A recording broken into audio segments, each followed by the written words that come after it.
Welcome back, trainers. So we have some new moves coming into Pokemon Go, including some changes to the PvP mechanic in a big way. Now, personally for me, I did test it out. We're going to be taking a look at this gameplay to see what has changed here. And there's also going to be some newer features that are going to be released later on that are not quite here yet. We'll go over that here in just a moment. But take a look. We're looking at Gardevoir. It has a very quick move. Yes, it says move name 320. That is just the move number, but it's going to actually be Charm.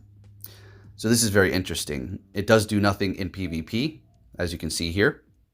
So this is something, folks. I'm just a little distracted right now from the whole PvP mechanic setup, the way they went about it.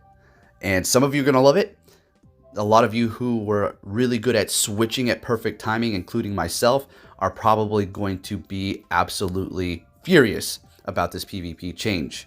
Now, if we back out here, we're going to take a look. We have a nice spreadsheet made out by a couple of gaming and GoHub, which we will be looking at. But I want to quickly show you personally my Raichu here. So we do have a very quick move in Skull Bash, and Skull Bash is actually going to boost the defense of your Pokemon. So this Raichu specifically here, very interesting. I did test it out. Is it going to be good for Jungle Cup? There's so much to go over. I'm not going to talk about the Jungle Cup specifically for Raichu, but with that said, let's hop into the new moves for the Pokemon and see what we have going on here. All right, trainers. So before we continue on, I want to put out a bit of a warning before we get into these moves, because some of them can possibly be legacy, maybe not. I'm sure it's going to be all over the place later today or tomorrow regarding which ones are going to be actually legacy on the specific Pokemon here, if they even get any. Now, with that said, let's take a look at the new moves. We have a Alolan Raichu with Grass Knot. That is actually going to be a contender for the Jungle Cup and can find some usability going up against Gravelers, Golems, and Lanterns, so that should be pretty interesting there. And then we have Vileplume with Sludge Bomb. We'll see how that plays out in the future. Then we have Hypno with a very diverse moveset now. Ice Punch, Fire Punch, and Thunder Punch. Very interesting. Electrode with Foul Play. That's random. Then we have Aerodactyl with Rock Throw. That's going to be a quick move. Take note, the ones with stars are quick moves. Articuno with a new quick move, Ice Shard, and then Ancient Power. Zapdos coming in with Drill Peck and Ancient Power, so it's going to be able to get stabbed from that Drill Peck, which is very interesting. Then we have Moltres, which is going to be, wow, this is great, guys. This is fantastic news. Wing Attack on Moltres. It does have Sky Attack as a exclusive move currently, so if you have one of those shiny with Sky Attack and then you team it to get Wing Attack, you're going to have the best flying type in the game. That is by far, it's quite amazing. And then you're going to have Ancient Power on that as well. Moving on, we have Sceptile with Dragon Claw. Very neat. Now, if you did not know, Sceptile does have a Mega Evolution in which it becomes part Dragon. So it will be Grass and Dragon type, much like Alolan Exeggutor. Then we have Aggron moving up in the world with Smackdown. Okay. I mean, sure. You know, why not? Smackdown and Stone Edge is actually going to make it somewhat of a useful Pokemon to some degree. Claydol, Mud Slap. That's going to be interesting as well. Then we have Bronzong with Bulldoze and Psyshock. Wow, coming in with the Psyshock. And that's pretty nice, as well as Bulldoze. It will be getting stabbed from that Psyshock, taking less energy in PvP as opposed to Psychic. So Bronzong is going to be coming in hot for that PvP Great League. Then we have Electivire with Ice Punch, right. And then we have Charm. Now Charm is going to be a quick move, and it is going to be doing 16 in PvP, and then I believe 20 in PvE. And the Pokemon that can learn it are going to be the regular Kanto Raichu, Clefable, Wigglytuff, Wobbuffet, Granbull, Donphin, Gardevoir, which is now the best by far fairy attacker in the game, since it does now have a quick fairy move. That is absolutely fantastic. Then we have Delcatty, Latios, Togekiss, and Glade learning Charm as a quick move. So we'll be going over those in another video. And then we have Skull Bash here. All right, so this is going to be a charge move. Blastoise, of course, can learn this. And what this move specifically is going to be doing in PvP is raising your defense 100% of the time when you get it off. So Blastoise, Raichu, Lapras, Snorlax, and Rhyperior can all learn that new Skull Bash move. So there you have it for the new moves trainers. Like I said, some things might become legacy, but I don't really think too many will. Moltres is looking great. Gardevoir is looking fantastic. Togekiss, Granbull. I mean, this is it, guys. Also, Bronzong. I mean, geez, Psyshock. This is insane. As far as Sceptile with Dragonclaw, I mean, it could be pretty good, but I think its current moves are going to serve more of a purpose as of now for PvP. Anyways, with that said, let's go ahead and hop into this. I think is a bit of a tragedy regarding the whole switching in PvP. Let's see what's going on here now. All right, trainers, so let's take a look and see what's going on here with the new switch in PvP. It's kind of weird, all right? So it's basically going to throw a lot of the old strategies out the window, and everybody's going to have to remake things. So he did switch just then. It stops you from attacking. Before, it would allow you to continuously put damage onto your opponent when they were switching as well as coming in, and you could do the same as well. I found that to be a little odd when they first released it. So them fixing that is good, but at the same time, it's a little late in the game, and it's really odd, and it's kind of freezing everything up. And now I'm trying to switch. If you can see there, it took a few seconds, but it actually went through. Now it prompts you with your 3 Pokemon, or however many you have left. And I'm going to tell you this, you can switch back into the Pokemon you switched out with. So I had Vesquim, I could have went back in with Vesquim. So be careful in doing that. Like I said, or I don't think I said this, but there is no strategy here.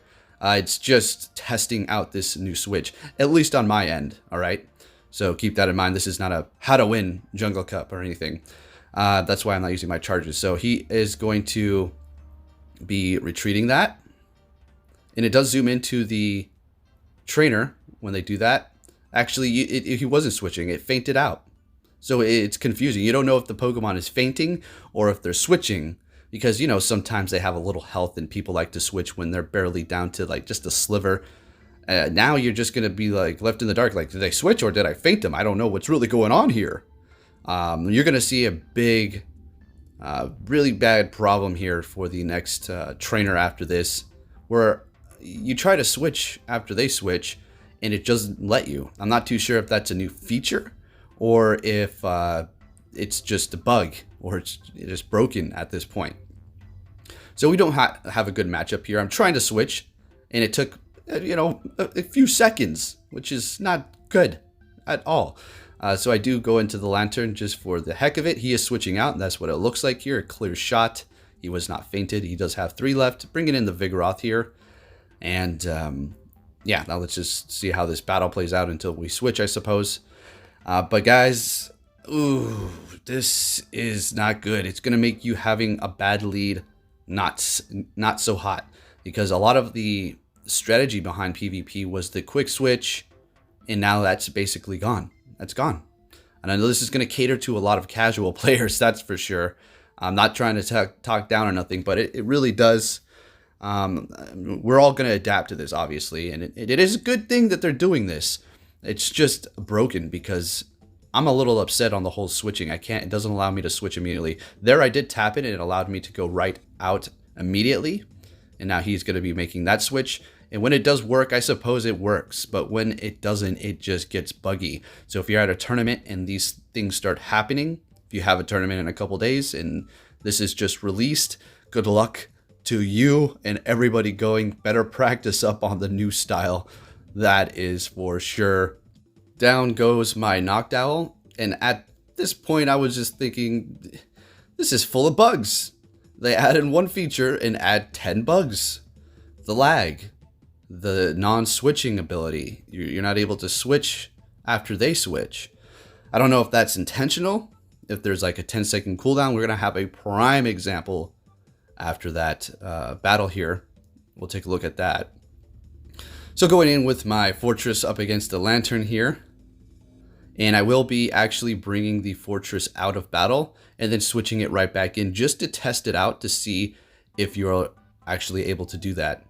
I know on Reddit and places like that, they have a lot of information posted, but I wanted to test it out myself on the field visually for you as well. So bring the Fortress out and then put it back in. All right. You can do that. it's not going to really, help you in any way, because before, if you did switch out and the opponent was very quick to switch into just something random to counter possibly what you were going to bring in, well, you can't do that anymore because it stops at everything. And not only does it stop everything, but I don't know if this is a feature, like I said, but you can't really switch all the time after they switched for at least 10 seconds, I'm noticing, here and there.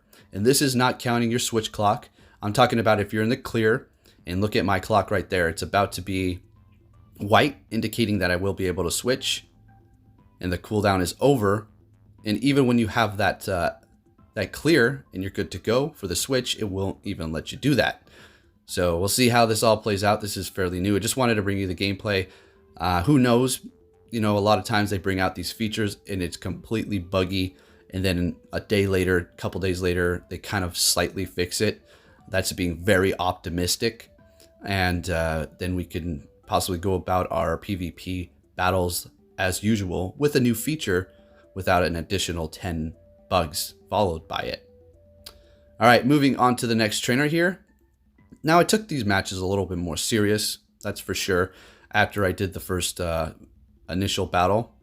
And then I did several more after this just to test it out, to make sure I wasn't going to completely bash it and it was just a few battles. But no, it was a lot of them, which I was seeing a lot of these bugs. Not even not the bug types, but these glitches in the game. All right. Anyway, so Vespiquen versus Vespiquen. Looking good here. So I'm just going to go X Scissor, and, I was trying to some degree at the same time. I was just like, I wanted to get the gameplay for you guys, get the core switching in for you so you can see how that is working. Although we haven't even switched at this point, I just wanted to continue on here. So zooms in to the trainer after they faint. It does that when they switch as well. Sometimes you don't even know if they're switching or if they're fainting. It's quite confusing at times. All right, so I do go ahead and make that switch, and I kept my Vespiquen there. So you can quick switch, but it's stopping everything. I just tapped on the Vigoroth fairly quick. It'll bring up that menu and you can sit there for a few seconds. So he is switching as well. He's picking his Pokemon. As you've seen, I was not able to do damage to it, which is logical. That's the way a battle should be. You should be able to damage a Pokemon as they're leaving and as they're coming into battle. That was absolutely annoying. All right, so down goes my Vigoroth. Immediately switch into the Vespiquen to take this body slam. And then in comes the Lantern here. Gonna just finish it off with the Water Gun quick move for now. Down it goes. Looks like he switched, but no, the Pokemon fainted. In comes his Lantern here. All right. And we're just going to get that Thunderbolt off. And like I said, this is not a how to win Rainbow Cup, video or segment. This is simply trying to show you the new features here. So we're going to go ahead and hit up that Thunderbolt and finish him off there. All right, now moving on to the next one. Let's see what we have going on, folks. Now, I do believe this is, yep, here we go. Now, check out my Noctowl. I think this is the one in which I was trying to switch. Yes, it is. Look at the arrow, my switch arrow. Look how just much I'm tapping it. It doesn't let me switch. Is that because he just switched and it's making me wait some sort of possible cooldown? If that's the case, you better pick your lineup absolutely, to the T and know exactly what you're doing, or else you're going to be stuck out there vulnerable, or at least just wasting your time trying to switch when you can be thinking about other strategies. So take note of that. Not too sure if it's a bug or there's a cooldown after they switched, but I was able to switch before without that cooldown, so I'm assuming it's a bit of a bug. All right, now we have our Vigoroth in here. Just going to go ahead and do those body slams, of course. Just going to walk you through the battles as we see the switches, because this is now a strategy video, like I said. And he is going to be coming out with Vespiquen.